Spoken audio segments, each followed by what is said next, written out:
Hallelujah. आप सभी को जय मसीह की। मैं पास्टर टी बख्शी एक बार और प्रभु यीशु मसीह के मीठे मधुर और सबसे ऊंचे नाम से आप सभी के सामने एक बार और हाजिर हूं, ताकि मैं परमेश्वर के मीठे और मधुर कलाम को पेश कर सकूं। पिछले बार जो हमने टीचिंग करी थी कि नए नियम की 3 आज्ञाएं, और उसमें जो पहली आज्ञा जो हमने आपको सिखाया था, जिसके बारे में बताया था, वो है प्रभु बोझ।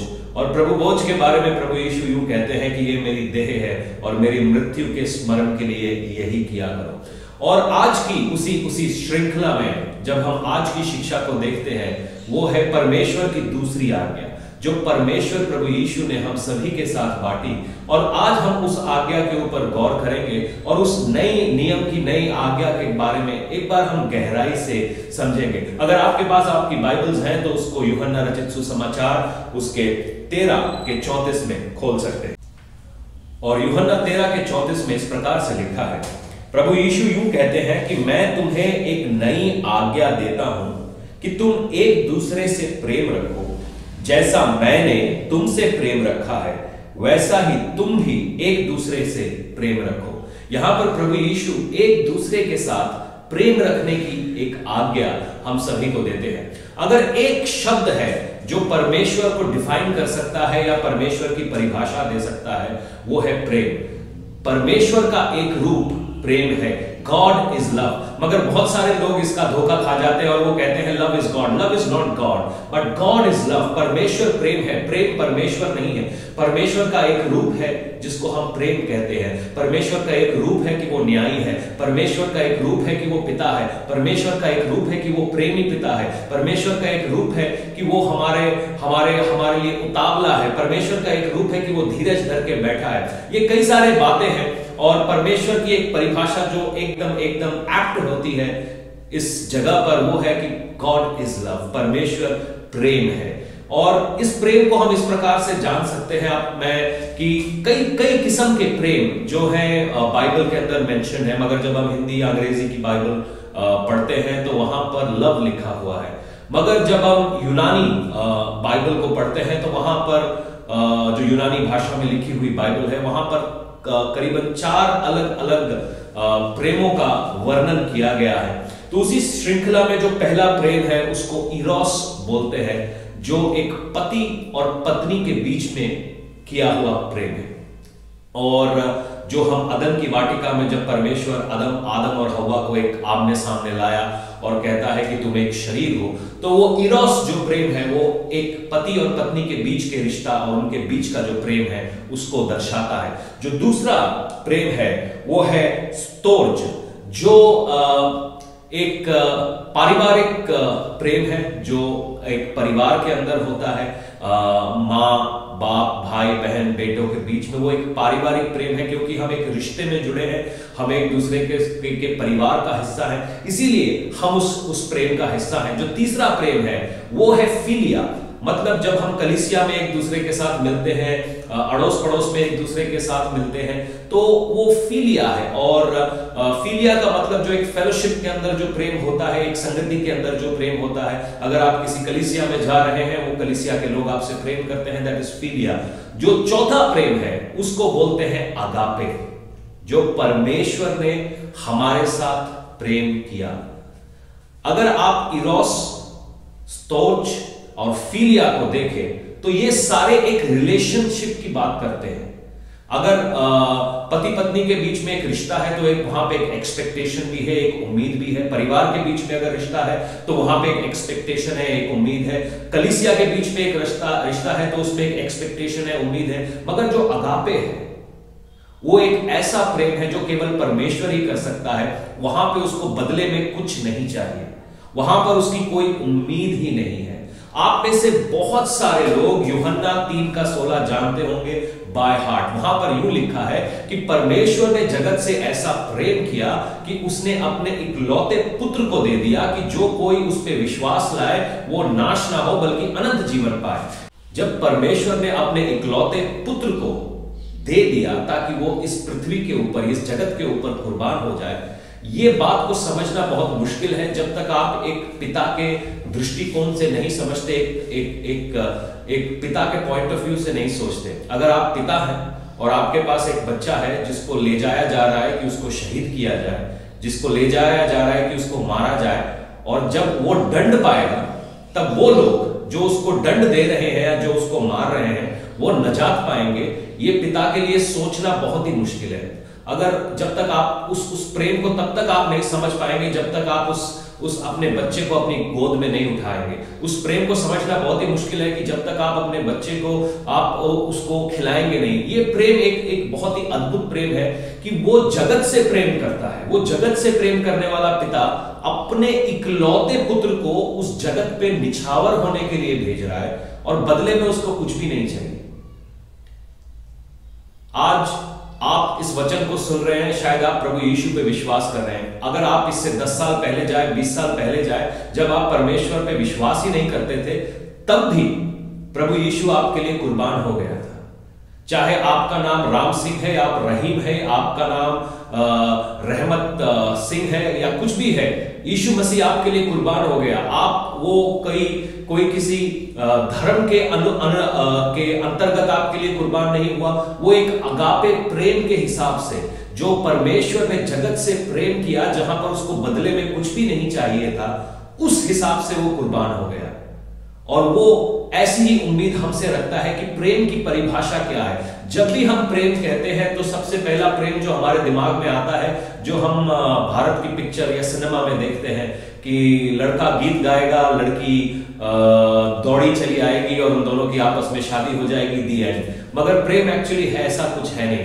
मैं बहुत जवान लोगों को यह बोलता हूं, बगीचे में हाथ पकड़कर घूमना आसान है, डेटिंग करना आसान है, मगर प्रेम में कमिटमेंट करना बहुत मुश्किल है, क्योंकि प्रेम कमिटमेंट को मांगता है। प्रेम कमिटमेंट मांगता है। प्रेम मांगता है कि वहां पर एक कीमत चुकाई जाए। किसी को बोलना आसान है कि मैं तुम्हारे लिए तारे तोड़ लाऊंगा, मगर तारे तोड़ने के लिए कॉस्ट चुकाना पड़ता है, कीमत चुकानी पड़ती है। और परमेश्वर ने हंसते हंसते वो कीमत चुका दी। और परमेश्वर कहते हैं, यीशु मसीह यूहन्ना 13:34 में यूं कहते हैं कि जैसा प्रेम मैंने तुमसे किया है वैसा ही प्रेम आप भी आपस में करें। और आज उसी श्रृंखला में मैं आपसे बोलूंगा कि पहला यूहन्ना 3:16 हम सब लोग मिलकर पढ़ेंगे कि हम परमेश्वर के प्रेम को समझ सकें। सबको अपनी आजादी पसंद है, सबको चंगाई पसंद है, सबको बहुत कुछ पसंद है, जो छुटकारे पसंद है, मगर जो कलीसिया की नींव है, कलीसिया की नींव परमेश्वर के प्रेम पर रखी हुई है, यीशु मसीह के प्रेम पर रखी हुई है। पहला यूहन्ना 3:16 यूं कहता है, हमने प्रेम इसी से जाना कि उसने हमारे लिए अपने प्राण दे दिए। जो यहां पर पहली बात है वो ये है कि हम प्रेम इस बात से जान पाए कि प्रभु यीशु मसीह ने हमारे लिए अपने प्राण दे दिए। जब हम उसको जानते नहीं थे, जब हम उसको डिनाई कर रहे थे, जब हम उसको ठुकरा रहे थे, जब हम उसको बुरा भला कह रहे थे, और उसने अपने प्राण हमारे लिए दे दिए। जब यीशु मसीह सलीब पर थे, वो कहते हैं इनके गुनाह माफ कर, ये नहीं जानते ये क्या कर रहे हैं। ये प्रेम का एपिटोम है। ये प्रेम की एक सबसे ऊंची सीमा है कि वो अपने सताने वालों को माफ कर रहा है। मगर आज हम कलीसिया में क्या देखते हैं, हम अपने सताने वालों को माफ नहीं करते, हम उनको साफ करते हैं। पहला यूहन्ना 3:16 यूं कहता है, हमने प्रेम को इसी से जाना कि उसने हमारे लिए अपने प्राण दे दिए और हमें भी भाइयों के लिए प्राण देना चाहिए। कलीसिया इसी बात पर निर्भर है। क्या जो प्रेम यीशु मसीह ने आपके प्रति दर्शाया, क्या वो प्रेम आप अपने भाई, अपने पड़ोसी, अपने परिवारजन, अपने कलीसिया के जन या किसी और कलीसिया के लोगों के लिए दर्शाने को तैयार है, जहां पे आपको बदले में कुछ भी नहीं चाहिए? खास तौर पे जब हम प्रेम करते हैं, प्रेम हम ऐसे लोगों से करते हैं जो बदले में हमें प्रेम कर रहे हो।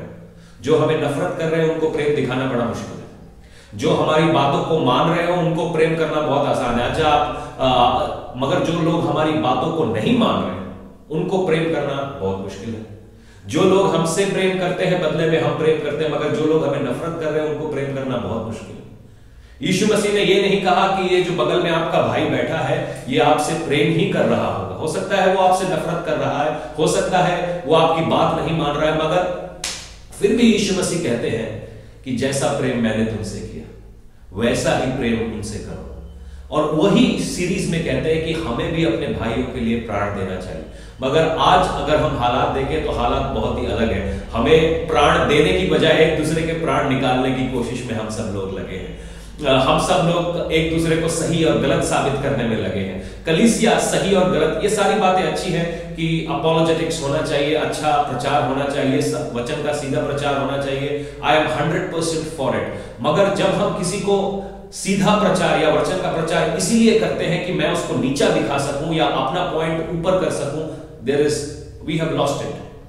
जो प्रचार बिना प्रेम के होता है, मेरे हिसाब से उसमें यीशु मसीह और पवित्र आत्मा नहीं है, वो प्रचार नहीं है। जब मैं किसी को प्रचार करता हूं तो मैं इस हिसाब से प्रचार करता हूं कि मेरा वचन उसको प्रेम से पहुंचे, और जब प्रेम से मेरा वचन पहुंचेगा, बदलाव परमेश्वर लाएगा। पवित्र आत्मा का एक फल जो है वो प्रेम है।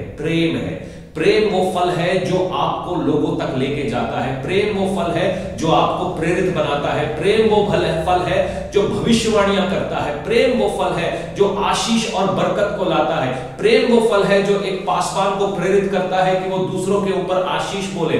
प्रेम वो फल है एक मसीह व्यक्ति के जीवन में वो काम को करता है कि वो दूसरों तक मसीह को लेकर जाए। अगर हमारे जीवन में ये प्रेम अपने भाइयों के प्रति नहीं है तो हम यीशु मसीह के कमांडमेंट्स को नहीं मान रहे। बहुत सारे लोग आजकल प्रचार करने खड़े हो गए, अच्छी बात है, क्योंकि जितने लोग खड़े हैं उतना ही कम है। भारत में 130 करोड़ है, मगर कितने लोग प्रेम से प्रचार कर रहे हैं? हम एक दूसरे को गलत दिखाने के लिए, नीचा दिखाने के लिए प्रचार कर रहे हैं, मगर सही दिशा दिखाने के लिए कितने लोग प्रचार कर रहे हैं? ये बात मैं आप तक छोड़ता हूं। जो प्रेम की परिभाषा है वो इफिसियों 3:14 से 20 में दी हुई है, हम उसको थोड़ा देखेंगे। और इसमें जो बाइबल में पढ़ रहा हूं वहां पर उसकी हेडिंग दी है मसीह में प्रेम। इसी कारण उस पिता के सामने घुटने टेकता हूं जिस से स्वर्ग और पृथ्वी पर हर एक घराने का नाम रखा जाता है, कि वह अपनी महिमा के धन के अनुसार तुम्हें यह दान दे कि तुम उसके आत्मा से अपने भीतरी मनुष्यत्व को सामर्थ पाकर बलवंत होते जाओ, और विश्वास के द्वारा मसीह तुम्हारे हृदय में बसे, कि तुम प्रेम में जड़ पकड़कर और नेब डालकर सब पवित्र लोगों के साथ भली भांति समझने की शक्ति पाओ कि उसकी चौड़ाई और उसकी लंबाई और उसकी ऊंचाई और गहराई कितनी है, और मसीह के उस प्रेम को जान सको जो ज्ञान से परे है, कि तुम परमेश्वर की सारी भरपूरी को पूरी तक परिपूर्ण हो जाओ। अगर किसी को यह समझाना है कि परमेश्वर का प्रेम कैसा है, इसको समझाना मुश्किल है।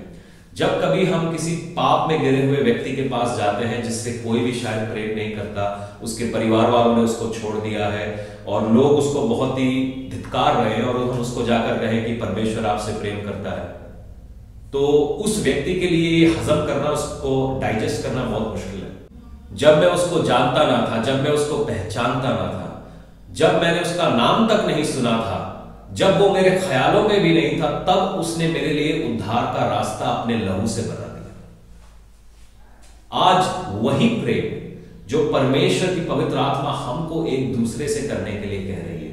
आजकल हम अगर भारतवर्ष के हालातों को देखें तो वो बहुत ही ज्यादा संवेदनशील हालात है, और एक चीज की घटी बहुत ज्यादा है आज की तारीख में भारतवर्ष में, वो है प्रेम।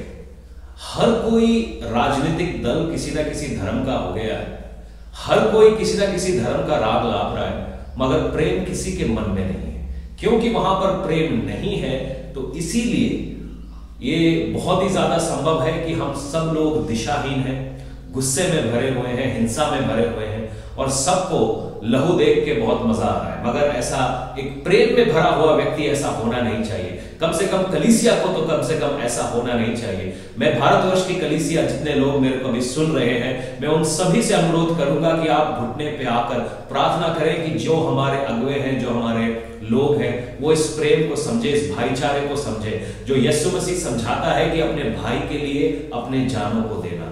प्रेम की परिभाषा अलग अलग लोगों के लिए अलग अलग हिसाब से है। प्रेम की परिभाषा जो बाइबल में दी हुई है वो बहुत ही अलग है। जो किंग जेम्स वर्जन बाइबल है उसमें प्रेम को चैरिटी बोलते हैं। चैरिटी मतलब कि मैंने दान कर दिया और उसके बदले में मुझे कुछ नहीं चाहिए। और वही आयत को हम पढ़ना चाहेंगे पहला कुरिन्थियों 13 में, जब पौलुस जब कुरिन्थ की कलीसिया से बात कर रहा था, और वहां पर आप देखते हैं कि हम पहला कुरिन्थियों 10 के बारे के अंदर जब पौलुस कहता है कि एक ही रोटी है, एक ही चर्च है और हम एक ही चर्च का हिस्सा है, चाहे आप किसी भी भाग में हो, भारत या दुनिया के किसी भी भाग में हो, आप यीशु मसीह को जब तक मानते हैं तो आप यीशु मसीह की कलीसिया का हिस्सा है। उसके बाद जब हम पहला कुरिन्थियों 11 में आते हैं तो हम वहां पर देखते हैं कि कैसे प्रभु भोज के बारे में प्रभु यीशु मसीह बता रहे हैं, जो हमने पिछले अपने वीडियो में रिलीज किया।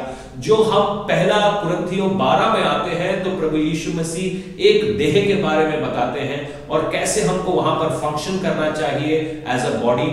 और जब हम पहला कुरिन्थियों 13 में आते हैं तो उस देह को जोड़ने वाला जो है वो है प्रेम।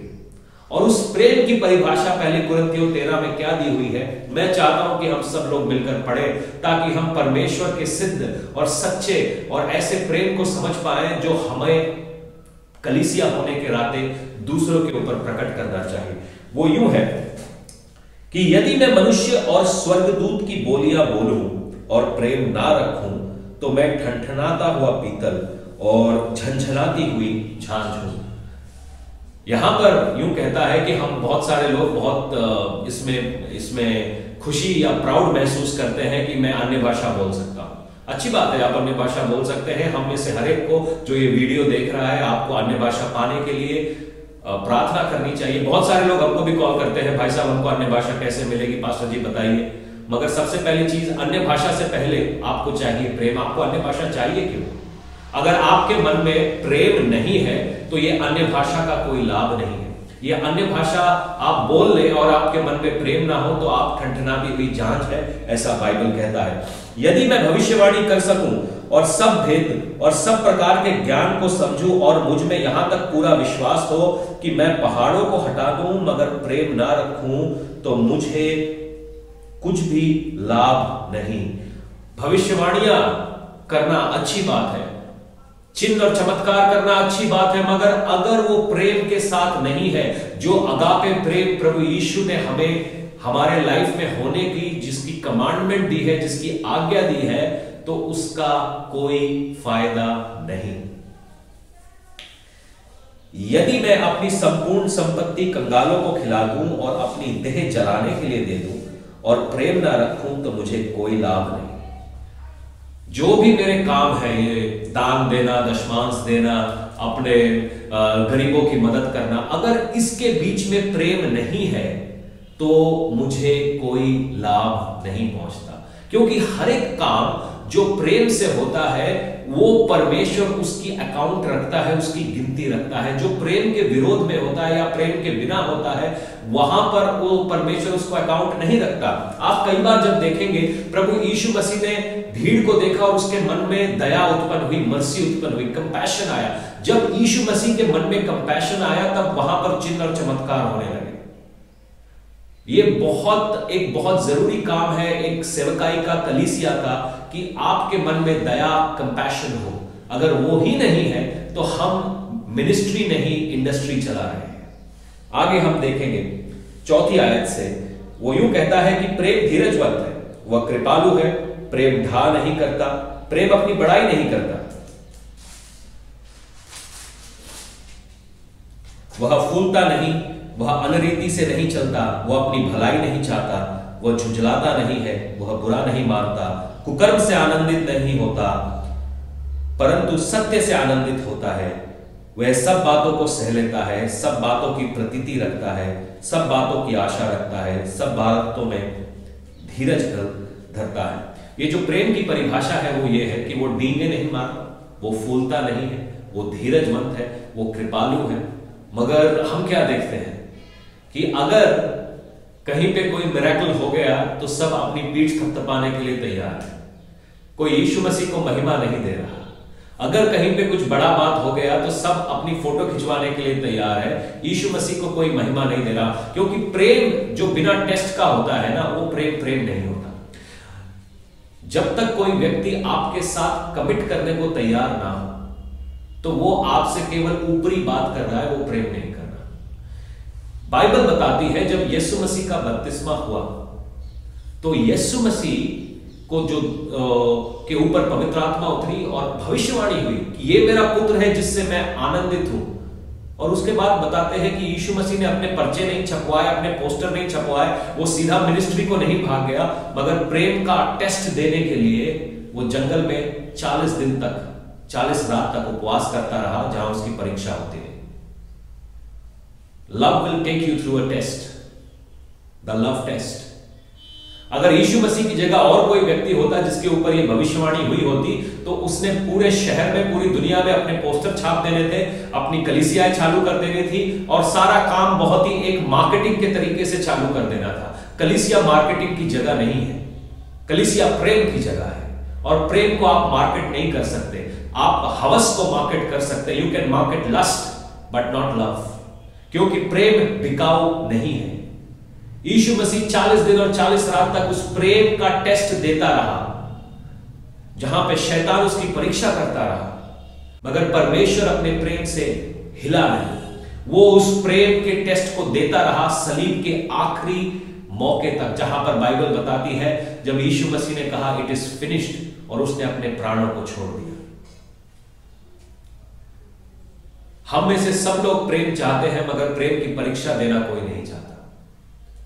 कोई भी धीरजवंत होना नहीं चाहता, कोई भी कृपालु नहीं होना चाहता, कोई भी दयालु नहीं होना चाहता, मगर हम सब प्रेम चाहते हैं। प्रेम कभी नहीं टलता। भविष्यवाणियां हो तो समाप्त हो जाएंगी, भाषाएं हो तो जाती रहेंगी, ज्ञान हो तो मिट जाएगा, क्योंकि हमारा ज्ञान अधूरा है और हमारी भविष्यवाणी अधूरी है। परंतु जब सर्वसिद्ध आएगा तो अधूरा मिट जाएगा। एक बात की जो गारंटी है वो ये है कि प्रेम कभी नहीं मिटने वाला। जो परमेश्वर हमसे पहले प्रेम करता था वही आज भी करता है और आने वाले समय में भी करता रहेगा। जैसे परमेश्वर एक धर्मी जन से प्रेम करता है, वैसे ही परमेश्वर एक पापी से भी प्रेम करता है। उतनी हियाव से वो एक पापी को भी बचा लेना चाहता है। जो परमेश्वर का प्रेम है एक जैसा है, मगर जब हम हमारी बात करते हैं तो हमारा प्रेम थोड़ा फ्लक्चुएट होता रहता है। जैसे सामने वाला प्रत्युत्तर देता है उसी हिसाब से हम प्रेम करते हैं, मगर परमेश्वर का जो प्रेम है उस हिसाब से बिल्कुल नहीं है। उसका प्रेम हमेशा के लिए एक जैसा ही है। हम जब प्रेम करते हैं किसी को तो हम उसको कंट्रोल करना चाहते हैं। हमको लगता है कि जब हम उसको कंट्रोल कर पाएंगे तब शायद हम उसको सही रीति से देख पाएंगे, या वो हमारे हिसाब से जब काम करना चाहेगा। यहां पर कहीं भी इतनी सारी आयतों में नहीं लिखा कि प्रेम कंट्रोल करता है। पासवान कलीसिया को कंट्रोल करना चाहता है, कलीसिया पासवान को कंट्रोल करना चाहता है, पति पत्नी को कंट्रोल करना चाहता है, पत्नी पति को कंट्रोल करना चाहती है, और हम सब लोग इसको प्रेम कहते हैं। क्योंकि जब प्रेम कंट्रोल में बदल जाता है वो तानाशाही बदल हो जाता है। जब परमेश्वर ने आपके साथ प्रेम किया तो उसने कभी आपको कंट्रोल नहीं किया, उसने आपको आजादी दी, चुनाव करने की आजादी दी।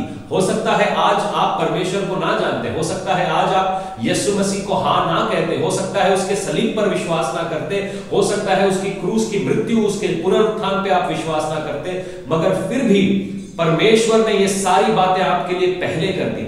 उसने इस बात का इंतजार नहीं किया कि आप उसको प्रेम करें तब ये आपके लिए करेगा। उसने पहले ही आपके लिए सारी चीजें बना दी।